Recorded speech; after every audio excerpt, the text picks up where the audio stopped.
Welcome to The Buzz. We're going to have some fun, hear things you will never hear anywhere else, and learn how to take 1 hour off your marathon PR. That may be an exaggeration, but I am Buzz Burrell, and we're going to have real conversations with the people who help define this amazing sport of running, which often feels like more than just a sport. So send me your questions and comments to buzz@ultrasignup.com so we can do this together. This is a production of Ultra Sign Up. Thank you for joining me.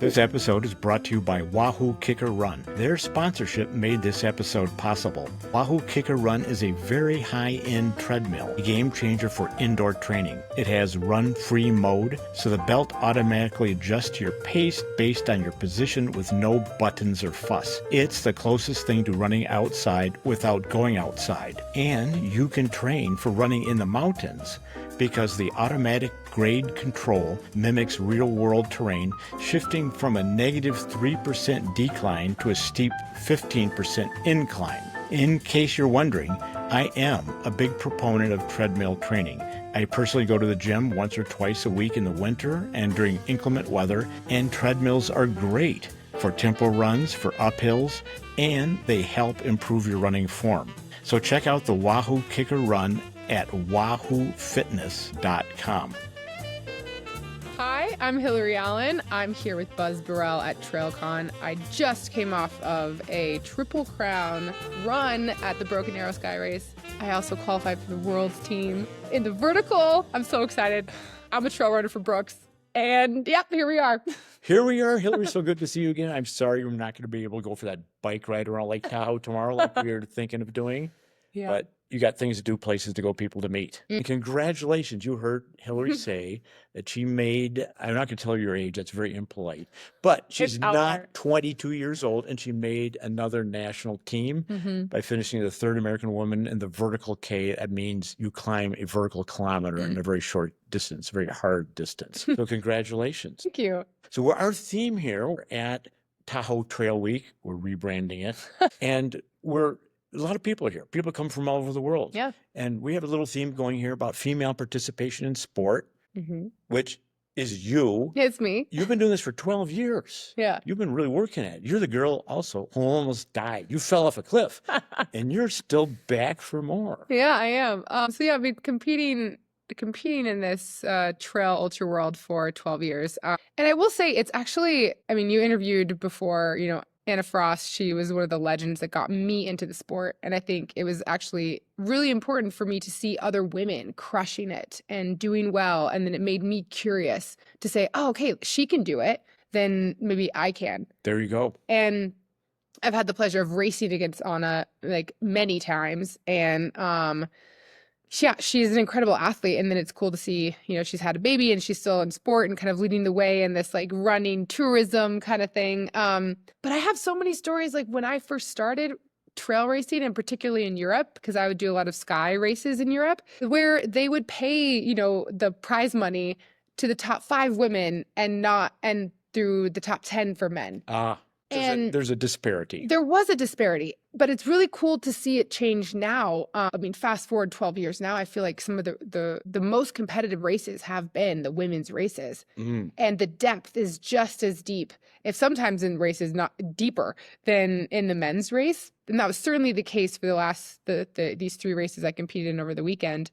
The Ascent, all of the vertical specialists came for this race to try to qualify for the World's team. The start list was incredibly deep. You look at the names on the finishing list. It was an international field, but also all the Americans that showed up. It was impressive. And the same was the case for the 46K, again, trying to make the short distance, short trail for the World's team. And then the 23K was the Golden Trail World Series. And that was a World Series race, so an incredibly deep field internationally, and also a lot of Americans showed up. And, we had a separate elite start for the female race, the 23K. Okay. That's a new trend that's happening. That's a new trend because the classic, of course, is Mhm. guys who have fairly good opinions about themselves tend to move themselves into the front two rows, Mhm. and the females are probably going to beat many of them, saying, Mhm. "Oh no, it's okay," and they kind of go into the row Mhm. 3 and 4. And so it was actually really cool to be a part of. And, then for once, I got to see the men's race unfold Ah, because, we started 20 minutes ahead. So we could kind of see the men come, like we were halfway through our race, more than halfway through our race before they came ripping through. So, that's really cool. I see definitely that's also coming from the elite side, right? There's right. more participation in elites, but I also think because you have that participation increasing, it kind of trickles down throughout. Gotcha. Mhm. Excellent. It's good to see. Yeah. Good to see. Here's an interesting aspect, which we haven't talked about yet, but I want to see what you think. In that, here we are talking about the elite race and the races and the professionalism, Mm. and which is a good topic. And yet, people listening to this podcast, they're probably not in that category, are Yeah. they? These are people who just want to go out there and have a good time, have some sort of experience, feel like they're part of a community. Yeah. And they're going, who cares if someone from Kenya won? It doesn't matter to me. Right.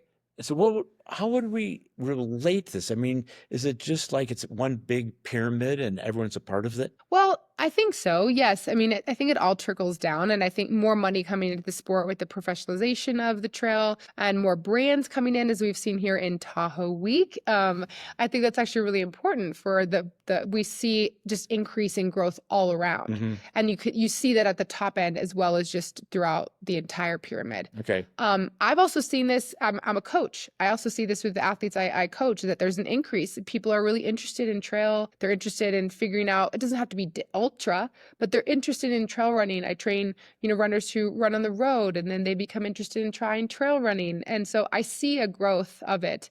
And about 50% of the people that I coach are women. So Okay. 60% actually. So, yeah. All right. And you have a blog. I do. And Yeah. wait a minute. What's your URL? So in case people want to look this up. Yeah, so HillaryAllen.com. I have everything linked there. I have a Substack. I have an Instagram. I have everything happening. I also have a running camp happening in September. I'm bringing people out to HillaryAllen.com. Yeah. Write that down. Yeah. Running camp coming up. Your Substack. And I subscribe. Mhm. And you talk about for everybody. Yes. It's like, what does failure mean? I Mhm. mean, what is it? You're not talking about, woo wee, I'm an elite athlete. No. How much money am I getting paid? I've never read that, a sentence of that. It's really about how to make do and feel good with what we have. Right, because I feel like sport it can teach you so many things about life, and I think that's what makes it beautiful. I'm competing right now at a high level, but I think that's relative to everyone who's in the sport. You can make goals, you can train for something. It's hard for you, and I think that's the beauty of sport, is that it brings us all together. We're all trying to pursue the same goal, being our relative best, and that's what I get really passionate about. Relative best. Yeah. Because someone's always going to be in front. Always. So what are we talking about anyway? Someone's always ahead of you. Exactly. And probably someone's always behind you. Yeah. So might as well just be where you are and have a good time. Exactly. And then, and for me, I prefer, if I'm going to be out having a good time, let's have it be uphill and in the mountains. Okay. Clarifying that. So we're not going to see you at the Chicago Marathon. I don't think so, but never say never. I like to switch it up. You've been very broad. Yeah. You've noted this, that you've, I think, a little bit known as an ultra runner, done a lot of the long stuff. But like you said, you just qualified for the U.S. mountain running team in the VK. And so you still got that punch. I do, which is I'm surprising myself, but I think it's fun to change it up, to try to do different things that challenge you. And there's nothing more challenging than an ascent race.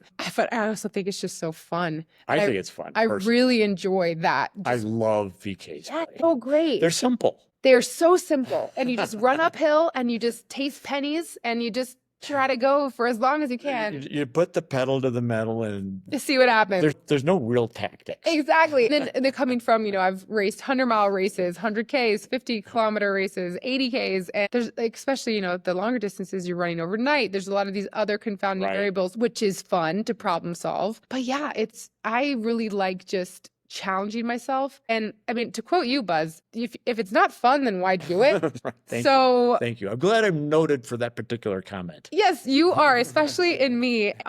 If it's not fun, then why do it? And so I'm having fun picking different races, and it's of every discipline. Excellent. And the female participation is there. It's competitive Yeah. at the top. And I don't want saying at the bottom is a really funky. We got to get a different terminology here. Yeah. It's like if you look at it as a pyramid and all of a sudden you're like grading it in a way we don't want to do it all. How about this? I think Thank you. it's the core of the community. The core. It's like these are the people that are that I think they're so impressive. I mean, going out there on Saturday and the 46K, and the race was canceled, unfortunately, due to snow, and a lot of people actually couldn't finish. But those are the people that are most impressive to me, because they're out there for maybe like 12 hours or like a good chunk of the day, but they love the sport. I think of all those people as the core. And I think Good point. And they're at work on Monday morning at 8 a.m. I know, exactly. They're not sitting there in the coffee shop writing on their blog.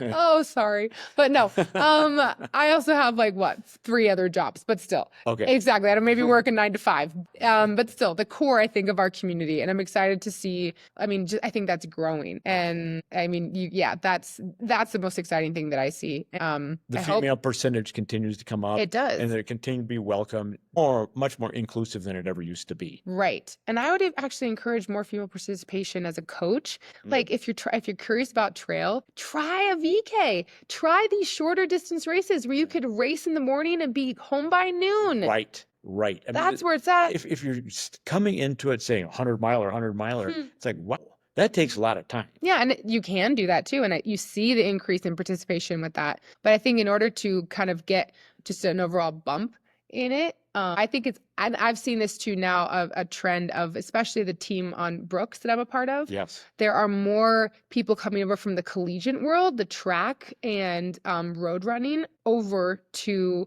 trails, like post-collegiately. And where they're going to start at a VK. They're going to start at a sub ultra.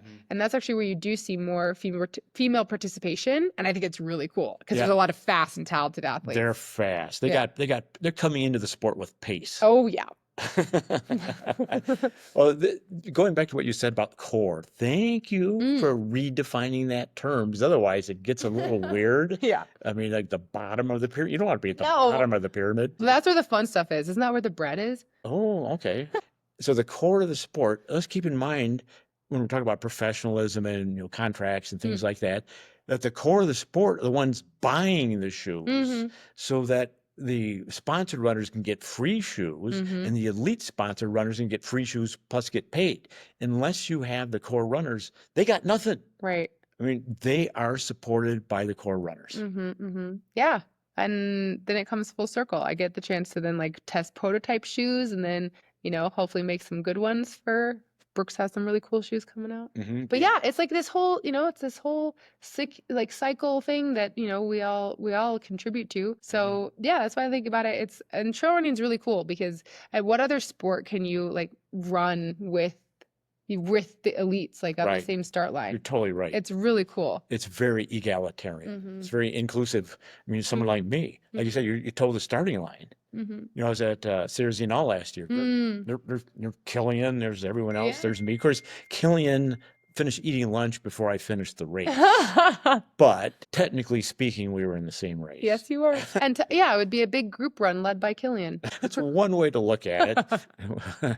Well, Hillary, that's excellent perspective. Thanks for coining this. Yeah. The core of the sport is you. It's the people listening to this podcast. It's not someone out there making whatever per year. It's you, listeners of this podcast. You're buying the shoes, you're buying the supplements. And so those brands have enough money to kick into these races, and we're all part of the same community. And it's the best community out there. We're pretty friendly, don't you think? Yeah, it was so electric at Broken Arrow, and all the races, all the spectators, all the runners themselves. It was so cool. Excellent. So I think next I think Dylan Bowman, he's got something going here, TrailCon. A lot of the brands are here. There's a lot of industry people here. But with Broken Arrow one week and Western States 100 the next week, more runners are going to hang out in the, call it Tahoe Trail Week for the whole week, just to be part of the community and sharing the sport. It's been really cool because last year, kind of this idea, Dylan had this idea and it started, but it's grown a lot this year. And there was a whole bunch of panels yesterday and a variety of topics, which I think were really impactful. And I think it's going to continue to grow and evolve so it can be even more impactful and involve more people from the community. And then today is, kind of the second day. There's all these vendors. There's some really fun activities. But yeah, it's just, I think it's going to become a really cool event for people who are endemic to the sport, right? But also for people who aren't, and also just participants to come and hang and to learn more about the sport, meet the athletes, but also meet the brands, try the shoes, try the products. Yep. Yeah. And be part of the community. Absolutely. Yeah. And at 5 p.m., there's the inaugural TrailCon Awards. Buzz, are you getting an award? I'm not going to say. Oh, okay. Stay tuned.